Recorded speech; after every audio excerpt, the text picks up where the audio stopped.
s'agit de Unicorn Princess, bravo. Pas du tout. On va commencer. Bonjour. Bonjour. Salut Étoile. Ça va ou quoi? Bah du coup Étoile, attends, alors du coup ça change toute la soirée. Qu'est-ce qui se passe? Mais non, bah Étoile, il n'y a pas Mintos, donc évidemment que Étoile est là, c'est mathématique. C'est vrai, Oh merde, c'est mathématique. J'ai mis dans la conf que j'étais là. Après, si vous aviez un jeu à 3, il n'y a pas de problème. Hein. Non, Non. t'inquiète, mais ce qui me fait rire, Bah, on c'est avait que tu me aussi dis un jeu à 20h24, je suis là, moi ah. Est-ce que, bon, ce sera un tunnel, donc je vais vous demander que 3 jeux, mais est-ce que chacun, vous pouvez me régaler et me dire si vous pouviez choisir 3 jeux qui vous ont construit en tant que gamer? Donc pas en mode... Il est malade, c'est dur. C'est différent du coup. Et je trouve ça trop intéressant comme question. Parce que souvent les gens sont en mode, bah moi mon jeu préféré c'est ça, c'est ça, c'est ça. Ouais. Mais des jeux qui ont fait que tu t'es construit. Genre toutes les... Pour toi Horty, il y a Sonic forcément, tu vois. Genre des trucs comme ça. Ouais, il y a...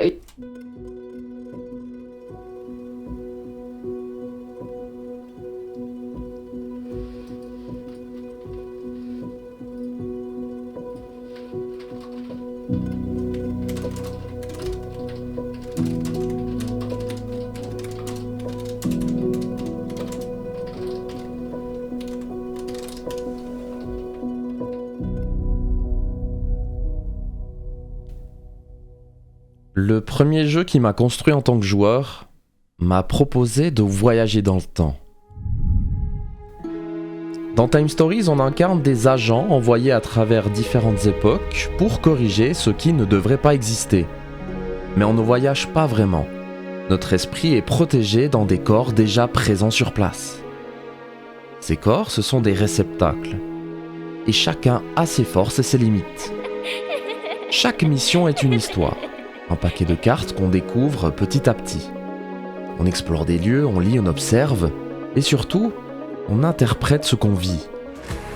Parce que dans ce jeu, on se contente pas juste de lire, on raconte. Mais le temps est limité.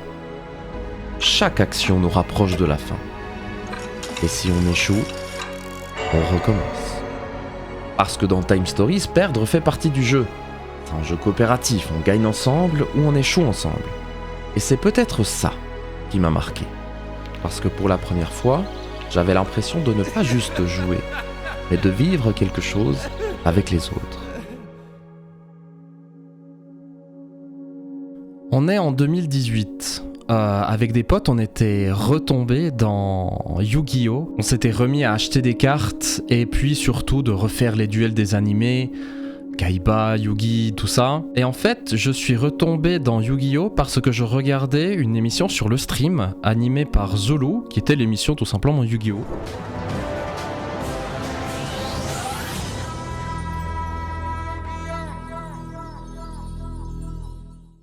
Et salut à tous!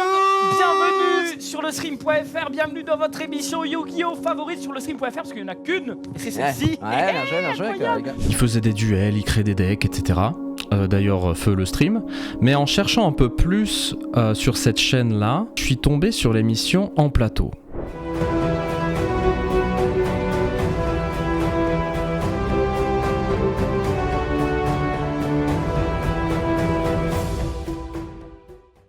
Salut à toutes et à tous et bienvenue pour En Plateau. On va découvrir aujourd'hui un jeu que peut-être vous connaissez. Et là, je me rappelle déjà. la première émission En Plateau que j'avais regardée, qui a finalement en fait bouleversé pas mal ma vie de joueur. J'avais regardé une partie de Time Stories.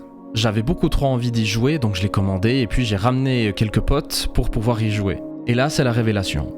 C'est la révélation car d'arriver dans le monde du jeu de société moderne, avec un jeu coopératif narratif, c'est assez unique. Et surtout, moi, j'ai ressenti quelque chose d'unique. J'ai l'habitude de jouer à des jeux vidéo solo narratifs, mais là, d'avoir en fait ces potes autour de la table, de discuter et de partager une aventure un peu ensemble, c'est quelque chose que j'ai directement compris, oui, ça va me plaire. On est dans un genre de jeu qui était un peu dans l'escape game. J'en avais jamais fait aussi à l'époque, et puis celui-ci est une première révélation. On regarde les cartes, on les lit. Lorsqu'on arrive dans une scène, on choisit un des tableaux qui est juste devant, et puis on lit ce qui est à l'arrière, Et on n'a pas le droit de lire justement ce qui s'y passe, on doit le réexpliquer mais avec nos mots, le réinterpréter. Ça peut provoquer des moments absurdes parce que peut-être ils n'ont pas du tout compris dans le bon sens. Donc c'est libre interprétation, donc on a eu des fous rires de malade. Et c'est là où justement Time Stories a été très marquant pour moi, c'est les souvenirs. Et au-delà de ça, c'est le genre de jeu, le jeu coopératif narratif où j'ai directement compris que lui crée tellement des souvenirs uniques que je suis constamment en train de regarder ce qui sort, ce qui va être adapté en jeu coopératif narratif, il y en a de plus en plus. Et c'est des expériences qu'en tant que joueur sont complètement uniques. À travers ce jeu, j'apprends aussi l'esprit d'équipe, la communication, même parfois des facettes cachées de la personnalité des joueurs-joueuses. Et j'apprends aussi ce qui est possible de faire dans les jeux de société. Je vois que l'asymétrie est aussi possible dans les jeux de société parce qu'on incarne des personnages différents. Et Time Stories a eu un impact absolument énormissime dans ma vie de joueur et surtout il a influencé littéralement tout ce que j'aime dans les jeux. De vivre une expérience, de vivre une histoire avec des potes autour d'une table. À l'heure d'aujourd'hui, je cumule plus des centaines d'heures de jeux coopératifs narratifs avec différents groupes. Pour vous dire, je cumule jusqu'à 1, 2, 3... 4 groupes ont fait des jeux de société coopératifs narratifs. Bon, il y en a un où on fait du jeu de rôle, on est passé sur du jeu de rôle, mais avec lequel on avait fait Time Stories justement. Et tous ces groupes ont fait des jeux différents. Et surtout, on fait en sorte d'aller jusqu'au bout. On n'est pas sur des parties découvertes et se dire ouais, allez on fait 1-2 scénarios et puis je le mets au placard. Non, absolument pas. Nous, quand on se lance, notre but c'est d'aller jusqu'au bout. À moins que ça nous plaît pas, on va pas forcer non plus. Et donc Time Stories, c'est énormément d'extensions ici, on les a toutes faites, chacune des aventures différentes, certains scénarios qui étaient mieux que d'autres, ça c'est très clair et net. Mais donc là on est sur le premier cycle, le cycle blanc, qui était la première volée de Time Stories, où en fait il fallait avoir la boîte de base et ensuite on peut accumuler des extensions une par une. Et puis par la suite, ils ont sorti le cycle bleu ici avec un autre scénario qui était plutôt pensé en stand-alone. Mais on a été un peu moins conquis par le cycle bleu, même si je pense qu'ils en sortiraient encore, on les ferait. Mais depuis quelques années, c'est silence radio. À voir si la licence Time Stories reviendra un jour.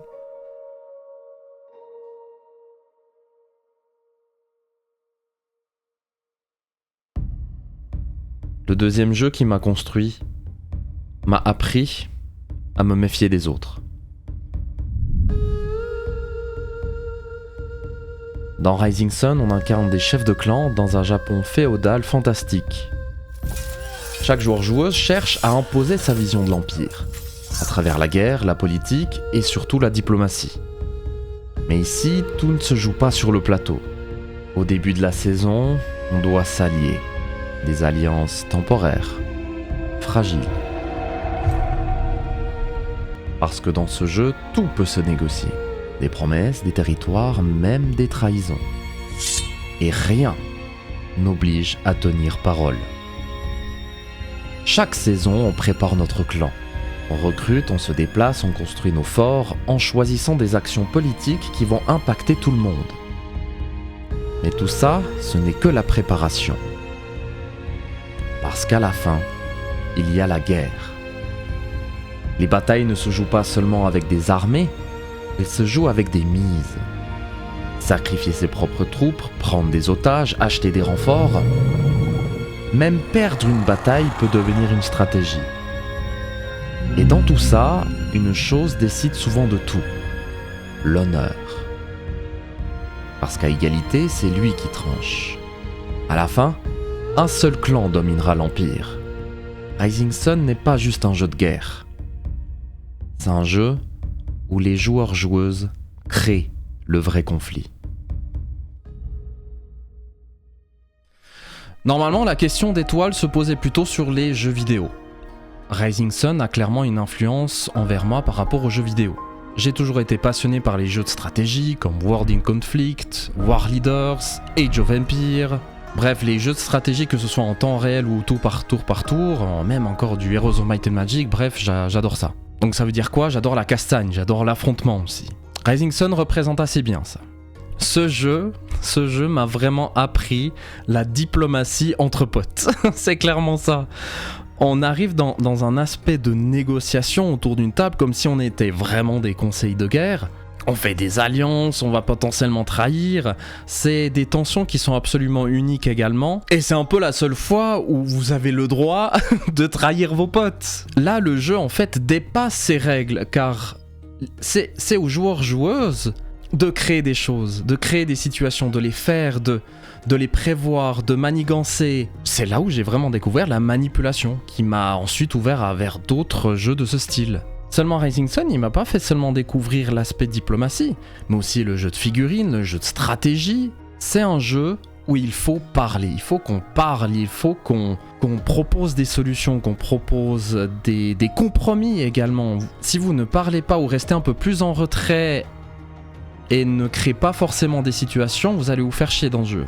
La trahison dans le jeu n'est pas que sur l'aspect, il est aussi intéressant dans la stratégie à développer pour gagner la partie. On est dans un juste milieu entre le semi-coopératif et le compétitif qui reste la base du jeu, car il faut gagner le plus de points de victoire possible.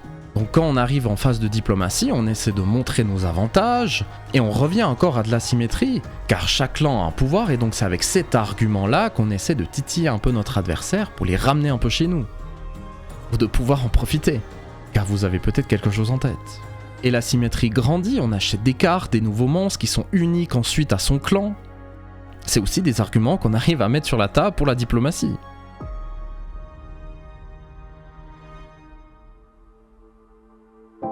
Le troisième jeu qui m'a construit m'a appris à planifier. Dans It's a Wonderful World, on construit un empire. Pas avec des armées, pas avec des alliances, mais avec des décisions. À chaque tour, on récupère des cartes, on en garde certaines, on abandonne d'autres. Parce que dans ce jeu, tout commence par renoncer. Chaque carte est une possibilité, mais aussi un coût. Alors on décide, construire ou recycler. Construire, c'est investir.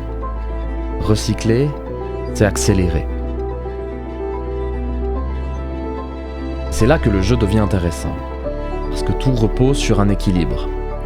Produire pour construire pour produire plus. Un moteur. Chaque ressource déclenche la suivante. Matériaux, énergie, science et exploration. Et si notre moteur est bien construit, tout s'enchaîne. Chaque tour devient plus puissant que le précédent.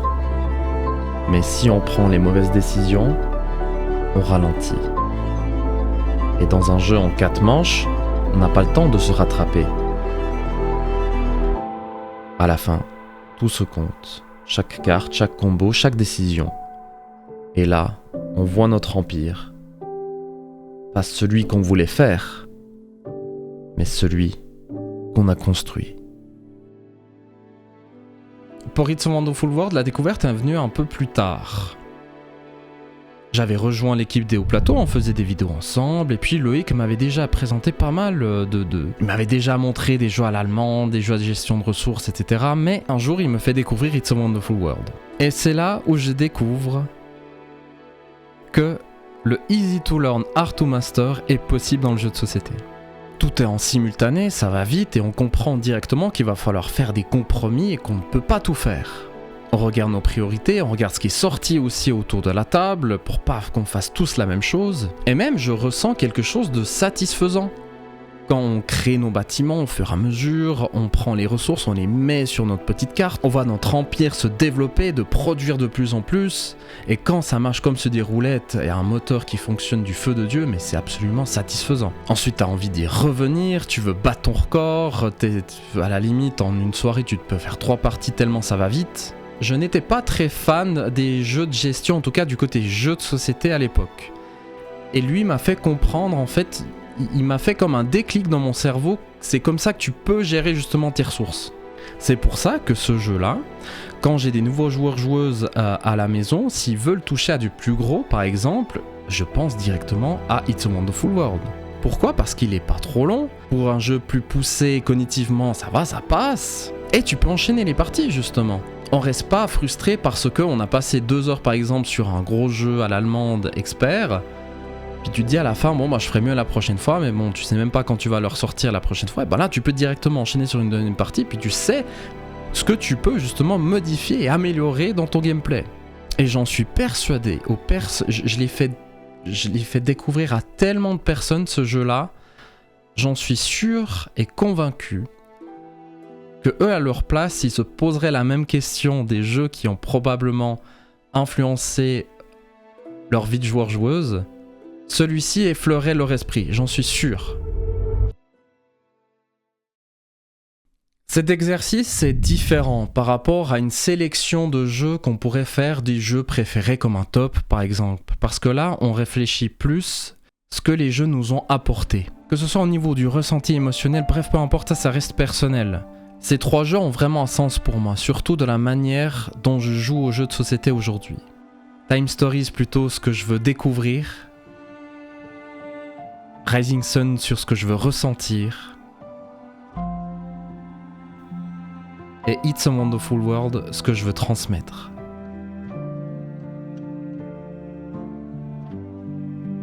Et pour moi, il y a une sorte de cercle parfait qui se dessine entre ces 3 jeux.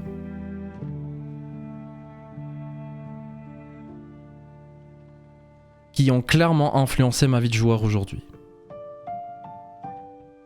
Donc si vous aussi la question d'étoiles vous a intrigué et vous voulez vous mettre à cet exercice, je vous invite à le faire dans les commentaires. Et si vous êtes créateur-créatrice, faites une vidéo et expliquez-nous quels jeux vous ont construit en tant que joueur-joueuse.